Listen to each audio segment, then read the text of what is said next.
Oke, Assalamualaikum warahmatullahi wabarakatuh.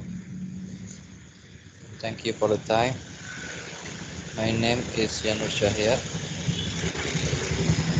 Magister Transportasi Institut Teknologi Bandung. I have journal with population dispersion strategy of urban sprawl. Urban sprawl from diagnosis urban space to sustainable city development in the metropolitan city of Bandung. Next, this journal is published in Journal of Architectural Research and Education in Indonesia University of Education.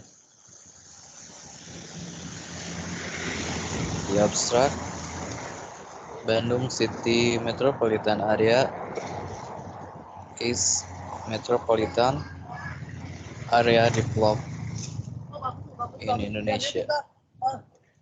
The development of urban areas, of course, has its own city regulation that need to be synergized for urban areas of urban metropolitan area that are needed in the design carried out.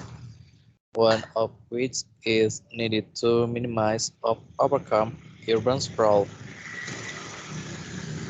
Urban sprawl is the basis that needs to be considered in the design of urban area so that the urban area can develop properly and sustainable in its development. The keyword is about urban sprawl, population, metropolitan city of Bandung, and sustainable city. Next, urban sprawl. Sustainable development is the overarching paradigm of the United Nations. The concept of sustainable development was described by the 1987 Berlin Commission report as development that meets the needs of the present without compromising the ability of future generations to meet their own needs. There are four dimensions to sustainable development, which are society, environment, culture, and economy,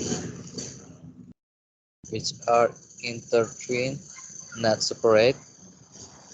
Sustainability is a paradigm for thinking about the future in which environmental, societal, and economic considerations are balanced in the pursuit of an important quality of life. For example, a prosperous society relies on a healthy environment to provide food on researchers, safe drinking water, and clean air for its citizens. Urban areas in Indonesia tend to experience a typical problem, namely the high rate of population growth, mainly due to the flow of urbanization, causing the management of urban space to become increasingly difficult. The function of green open space seems to still have a complementary, which are meaning for urban areas, so that the use of land for green open space is considered as an addition to environmental aesthetic, where still green open space is considered as a reserve for future land use. Urban sprawl has known in development city. Constantly, urban is better known as a connotation or negative meaning of urban development that occurs. It becomes a critique of the causes of environmental degradation, intensifies segregation, and undermines the vitality of existing. The urban area and its attack on aesthetic ground. This term became a reference in managing the city by organizing it well. Next, the table 1 is population of metropolitan Bandung area, which are Bandung City, Cimahi City, Bandung Regency, West Bandung Regency, and Sumedang Regency of Park. The population density is about 2,500 per kilometer. The term urban sprawl became known after the journal in the Times in 1955. This happened because of the case of the spread of population globally. This often raises the question of what definition and condition to describe the growth of a large city. Next, the method of research. This study uses an explanatory and descriptive research approach. Explanatory research is a research that seeks to find the effect of certain variable on the other variable. Meanwhile, descriptive research is research that aims to describe a certain content, a phenomenon, not sorting out or looking for certain factors or variables. Next, the failure account for the social value of open space. The urban spaces are considered as one aspect of the city environment that is dynamic in the daily life for people living in urban areas. They play an important role in creating healthier and more livable communities by providing positive environmental, social, and economic benefits. The hypothesis is that urban open spaces are the key for any balanced area of the city. The different design strategies of urban open space can affect its surrounding context. This can be applied by monitoring different projects which account for open space, as they present the best indicators of how seriously productivity is applied.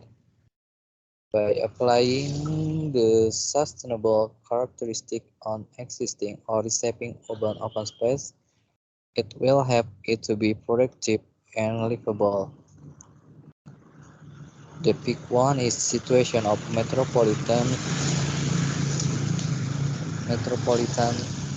of Bandung area.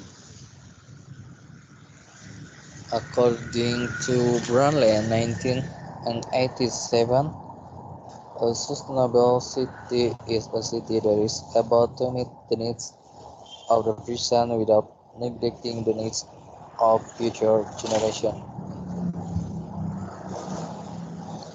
For example, with the inclusion of social benchmark, sustainability targets become clear and more focused.